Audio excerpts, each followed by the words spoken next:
In my presentation, I'm going to use a lot of photos. Very few of the photos have been taken by me. So I thank the people who has taken the photos, some of them my friends and some of them actually unknown.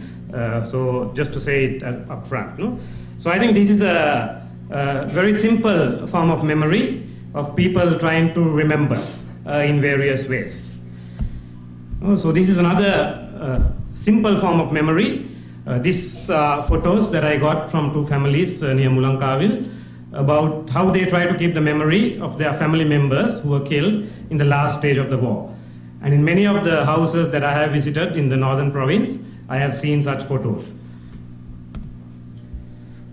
So I think when we talk of memory, we are talking about very deeply personal tragedies, which has unfortunately become very immensely political. And that's why we have terms like the politics of memory. And now this has also become the subject of research, academic studies, and discussions. But essentially, this is something very, very personal. And I would also like to say that the right to memory is just one component of transitional justice process when we look at it in a perspective of rights to truth, justice, reparation, and guarantees of non-occurrence. So I will share some experiences from Sri Lanka in general. I want to share a little bit about obstructions we have faced in Sri Lanka, particularly in the recent past, in terms of memory. I want to share some thoughts about tourism and memory. And then I want to discuss a little bit about commemorating, are we trying to commemorate heroes or villains, or are there blurred lines between these two, and also some concluding reflections and questions. So some experiences in Sri Lanka. So the JVP has something called the April Heroes Commemoration, April Viru Samaruwa, to mark the first JVP insurrection of 1971. This is the most recent one, just 1 month ago, the poster advertising that event. And that has gone on for 44 years, as the invitation itself, public poster, explains. And the terminology they have used is, in that poster, in Sinhalese, is a great defeat, but unending aim. Shrestha Parajaya Numiyana Aramuna. So these are some of the revolutionaries who have survived. I think some of you may know some of them. There's one called Vyumahatya, Podiyatula, and Ashoka, not the lady. So the three men are survivors of the 1971 insurrection, and I will leave you to try to imagine who they are now. The JVP also has a November Heroes Commemoration. Ilmaha Viru Samaruwa, since 1989, November killing of the JVP leader Rohana Vijayveera. And to take some lines from the JVP website, that is to commemorate heroes who laid down their lives for the motherland, including the founder of the party, Comrade Rohana Vijayveera, and will be celebrated by the JVP. So this is the terminology that the JVP uses in their public posters and public invitations. And this has also gone on for 25 years. They also have it abroad. And this is the invitation for the last one in London. One of the strong experiences or efforts in Sri Lanka for me to remember, to have memory, is the monument for the disappeared at Radduluwa near the Katunayake airport. So that is the monument itself. This is the image of families of disappeared people and families of people killed who go there, particularly on October 27th, but also on other days. I have been there on other days, and at least on one occasion, on a so-called normal day, I have seen one lady coming alone to lay flowers there. But this is the beginning. Here also you might see some character there, who you might recognize now in a totally different role. But this is the beginning. At the beginning there were 16 people to start this commemoration. There was no big building or monument like there is now. And it was held under a lot of repression. That is why there were many priests who went there in a way to provide the cover. There was a Buddhist monk, and that Buddhist monk also, I don't know whether you will recognize, that's Bhaddekama Samita, who also quite a well-known personality these days, and I will leave you to look into what his politics and positions are about memory nowadays. But I want to emphasize that this was started in a very, very difficult environment, under a lot of repression. There are 16 people gathered around. And it has gone on now for 25 years, every year, and October 27th, it will happen again this year, I believe. And in the last several years, we had many families of disappeared people from the north and east, and some members of civil society from the north and east also joining in. Although this is essentially still a monument, a commemoration for Sinhalese people who disappeared and were killed. And the place is also where this person, Lionel, body was found after being disappeared, after being abducted. And the initiative was taken by his girlfriend, Jayanti. That's how something like this started. This, of course, is a more better-known commemoration of a better-known personality, the editor of the Sunday Leader, Lasantha Wickramatunge. This is a more recent photo. Some of you may have been here. Commemoration of Tamil journalists killed just a few days ago. If you have been to Udayan, the Udayan is a mini museum, a very bloody museum. They have a room where they have memories. They preserve the memories of Udayan employees that have been killed or have been abducted or have been assaulted and injured seriously, also on the attacks on the institution itself. And they will also take you around, if you are interested, to show the machinery that has been burnt down. I don't know, maybe someone from Udayan is here. So this is from Wankale in Mannar, remembering a Catholic priest who was killed on 6th of January 1985 in Mannar, and that commemoration has been going on for almost 30 years now, since 1985, every year, and it's considered a black day in Wankale, which is essentially a fishing village, and people don't go to fish on that day in memory of this priest who was killed. This is a photo of Neelam Tiruselvam, who was killed in July 1999 in Colombo. Every year there's a road painting that happens to remember, and of course after some months that gets erased because it's a main busy road. And there's also a small monument which is almost difficult to see nowadays, but it's still there.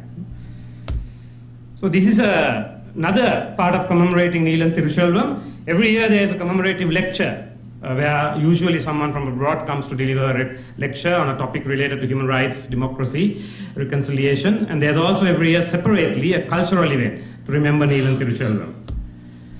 There's also a monument for Buddhist monks who were massacred in Aranthalawa in June 1987. So this is one such monument. And that one there says, points the way to the monument for the monks, or monuments for the Buddhist monks. This is how the people in the Kathankudi mosque try to remember the Muslims who were massacred in 1990 in 2 mosques in Kathankudi. This is still there. This photo was taken last year, late last year by me. So these are 2 separate photos in the 2 different mosques. It's still preserved. So this is a notice remembering that incident, and this is a list of people who were killed in that mosque, in the 2 mosques that were attacked. That is still there today, after 25 years. This is an effort by northern Muslims who were evicted from the northern province in 1990 to remember their story. It came out in the form of a publication called The Quest for Redemption, the story of northern Muslims, and this is part of the process, the consultations, the interviews, the research process that happened. So all this, to some extent, has been tolerable. That is why these things have happened. And that is why these things are still there, and that is why we can still see those things, and that is why we can still take those photos.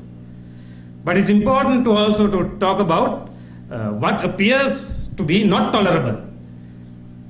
What memory appears not to be tolerable in Sri Lanka. So that is why I want to come to the question of obstructions to memory. So this is something very recent. Summons issued a few days ago to a member of the Northern Provincial Council to come to the police station in Mullaitivu regarding lighting of lamps at home to commemorate LTT heroes on 27th of November 2014. So more than 6 months later, he has been summoned to come, and this is the summons in Sinhalese that was delivered to his house. And it says specifically where to come and when to come. It's very recent. So these 2 attempts to remember what happened on 18th of May in Vanni. These photos also taken by me. That is in Urutirapuram, outside the Catholic Church. These 2 monuments are there. One is for a Catholic priest who died on 18th of May, Father Sarah. He died because of the circumstances surrounding the war and the situation there. It was not natural death as such. And this is in the Kovil in Kilnochi on that day, where Families of people who had disappeared and families of people who were killed went to have a puja. And then there were a lot of obstructions or intimidation that happened in relation to these two events. In the past, even keeping photos in houses of people killed have been obstructed. And there has been military personnel who have gone to houses and instructed or ordered people to remove photographs. And I have been told by family members who experienced that. This is a monument that was put up by students, I believe, in the University of Jaffna, which has been destroyed by the army in the Jaffna University. I don't know the status of this. I haven't been there for several years. I think I took this photo, if I remember, in 2007 and 8, or 7 or 8. This is also a photo that I took some time back when we go to eat ice cream in Rio. Nearby there, we can see the destroyed statue of a LTT political leader who passed to death back a long time ago, and this was how it was in 2010. Of course, you can't even see the ruins now if you go now. This is a remaining memorial that I took a photograph in September 2011 in Konawe. If you go today, both these are not there. I have been there afterwards in 2012, 2013, and both these have gone. I don't know how this particular one managed to survive till 2011 September, but it had survived. But it has not survived after 2011. So this is a common site, a destroyed LTT militants memorial in Mulankavil. This was how it was. I think I took this photo in 2010 or 11, but of course now it's later converted into a small army camp. So I dare not take photographs of it now. So this is something called the Shrine of Innocence, or Ahinsakayange Aramaya. It was built in memory of those disappeared, killed in 1987, 1989 in the insurrection in the south. It was built at the invitation of the then president, Madam Chandrika Kumaratunga, under state patronage. It was destroyed in 2011, and it was destroyed to build this photo that you see there. Maybe some of you may go there and have something to eat or drink. Be careful what you might taste. And how interestingly the Sunday Observer described it. Did this photo as an artist struggling underwater holding a picture of the Shrine of Innocence, which was demolished to create Dietaviyana, meaning water garden in general, in the process of development, the beautification of the Colombo city.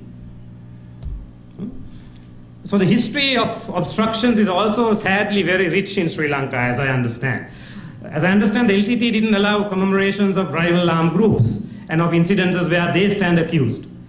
The JVP didn't even allow proper funerals for those they killed during the insurrections that they waged. I remember very well in 1989 when someone in our village, city, town that I am staying was killed by the JVP. They ordered the funeral to be held below the knee, not carried here like we usually do, the body of the person. The government of Sri Lanka has tried to block some commemorations, and since 2009 May, the government has become the very dominant actor. No strong armed groups present. The destruction of the cemeteries of the LTT cadres and other monuments has happened after that. The arrest, threats, intimidation, harassments of those organizing and participating in commemorations has happened. Obstruction to even funerals, for example, of Nimala Ruben, a Tamil political prisoner who was killed in 2012, and Roshen Chanak, a Sinhalese worker who was killed during a protest in the free trade zone, also happened under the regime of the Rajapaksas. And of course, there has been resistance to government intimidations and obstructions. The example I cited at the beginning, in 1990, the beginning of a disappearances commemoration that led to the monument started under a lot of repression, and it was an act of defiance at that time for 16 people to gather together to do that commemoration. And of course, there has been acts of defiance and resistance in the north, some of which I tried to capture before. So this has happened very regularly. Arrests, threats, intimidations, obstructions, restrictions on remembering in the north and east by the military, by the police and politicians has intensified after the war in 2010 until 2014. And especially on 18th of May, which is the end of the war, and 27th of November, which has traditionally been celebrated as Mahavir Great Heroes Day by the LTT. So it left to be seen what will happen in 1 week's time on 18th of May 2015 under Yahapalanaya or good governance. Left to be seen what will happen in 2015 November. I want to share brief thoughts about tourism and memory. It's sometimes referred to as dark tourism. Also because tourism has become a big thing in the last several years in Sri Lanka, and I'm sure you see far more tourists in Jaffna and in the northern province and the eastern provinces in the last several years. So if we think of overseas, some of the mainstream tourist attractions are related to memory of terrible things that happened.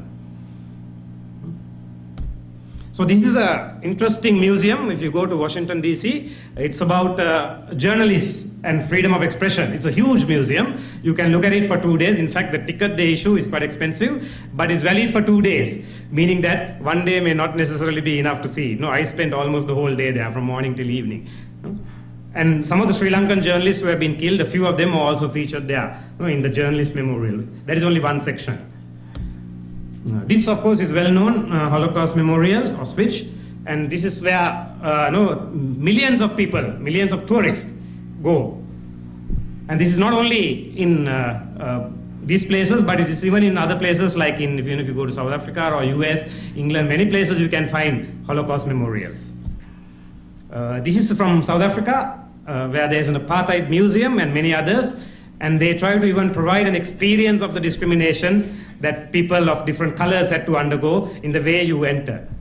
Even when I went there, when you enter, I had to go through a separate queue. I went with another person who was white, and then that person had to go through another entrance. So they try to give us that experience. This is from Rwanda, and I think many of us, if not been, have heard of what happened in Rwanda. There are many museums and memorials in South Africa and Rwanda. These are just one.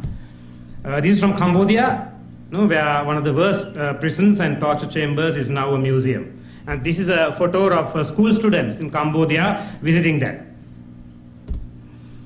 This is from Northern Ireland, Derry.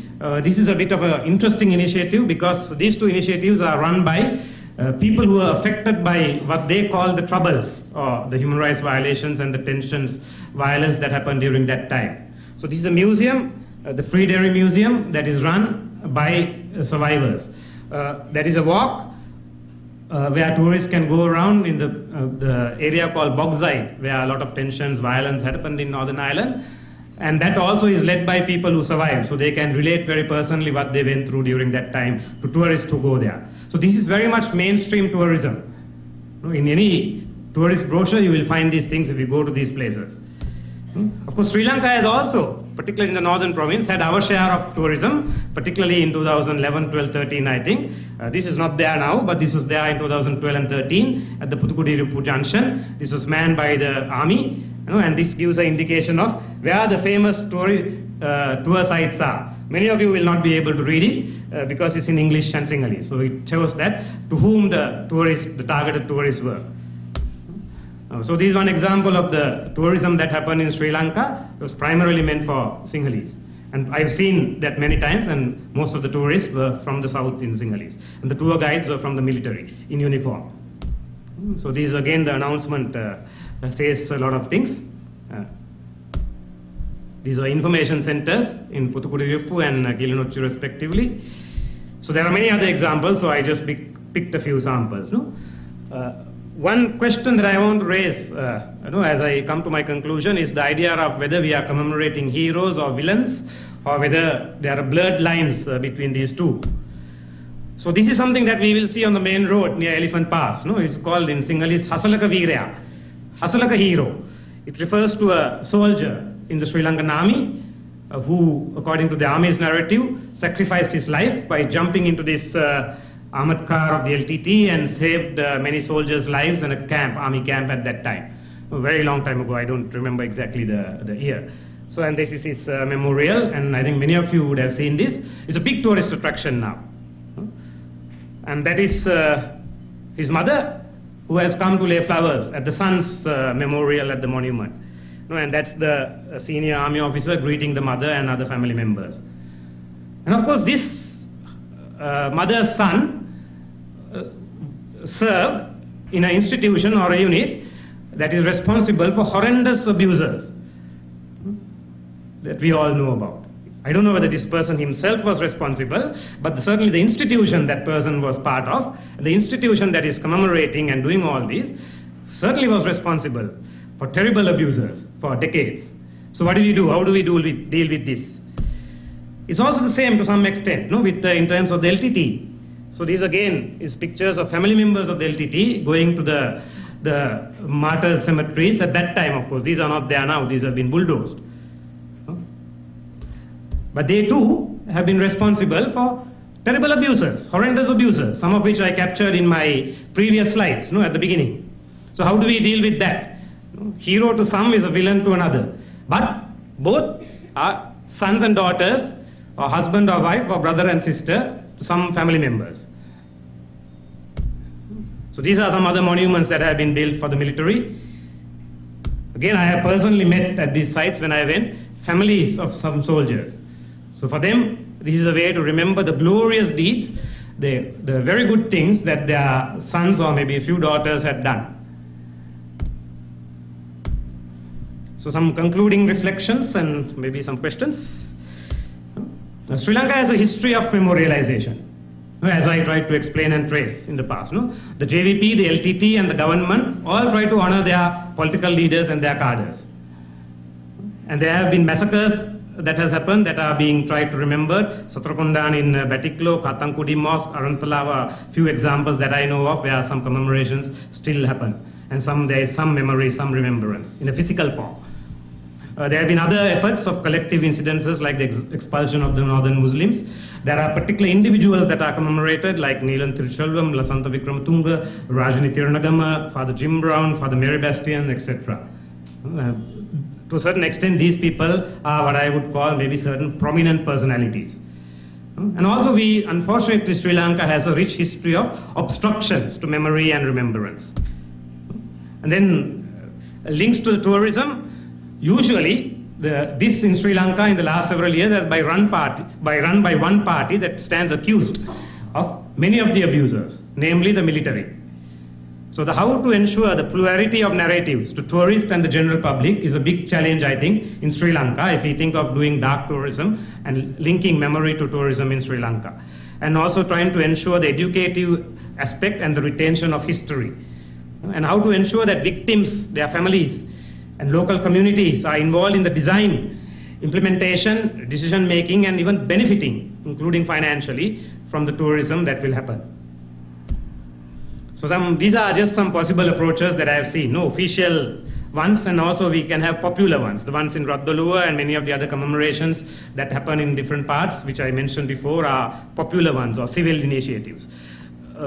Some of the monuments are for individuals, small monuments for individuals, and also collective ones.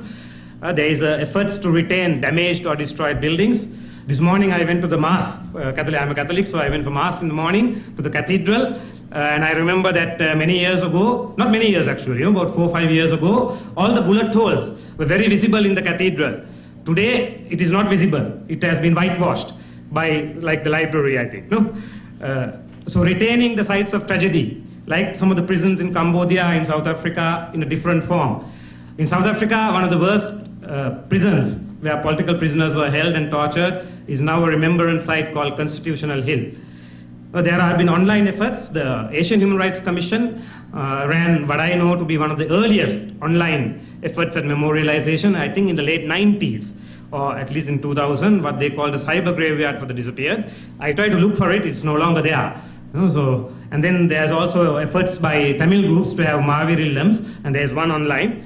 There are special days, there are commemorative lectures, there are cultural activities, changing history in school books, and having historical narratives. And I think one example that I can get from Sri Lanka is the Northern Muslims initiative, and also if I cite something from outside, the Recovery of Historical Memory Project by the Catholic Church in Guatemala. So this is screenshots of this Mahavir Illam's online effort by, I think, some Tamil groups. I don't know who runs it actually, but it is online for everyone to see. The Recovery of Historical Memory Project in Guatemala was a long process, as the name says it, after the dictatorship. It was a private effort, or a civil effort, because it was by the Catholic Church, not by the government. And this, I don't know whether you will guess what this photo is. This photo is the funeral of the bishop who was the pioneer of that. He was killed 2 days after the report was released. So memory or memorialization can be bloody business. So this is an effort called Gaza Monologues. This was actually shown in Colombo about the war that happened in Gaza in 2009. And interestingly, that was shown in Colombo, although things that happened in Sri Lanka itself was not shown in Colombo in an effort like this. So I think the challenges for us, which I kind of questions that I want to leave with, is how to have inclusive remembering versus exclusive remembering. Considering victims from different ethnic religious groups, but also by different perpetrators. Do we want to remember only groups, particular groups of victims who are victimized by a particular group, or do we want to remember all victims, irrespective of who they are and irrespective of the perpetrators? Should we commemorate those who have engaged in abuses and violence? And if so, how should we do it? And should we do it in groups, or should we do it as individuals? And should we have private commemorations versus public commemorations? Because this is something that the former government told us in some occasions, that no, you can have private commemorations, but no public and collective commemorations. And I think for me, the challenge of discussing victims and perpetrators, sometimes the lines are very blurred. And whether the challenge of also seeing perpetrators as human beings, with mothers, fathers, possibly children, spouses, brothers and sisters. And also whether there is any way that we can explore that commemoration, memorialization can be done in a way that will enable perpetrators also to reconcile with themselves, and their families and their victims, and recover their humanity and try to move on. So I will leave with this. I already played the song. Initially I thought I'll play the song at the end. So thank you very much.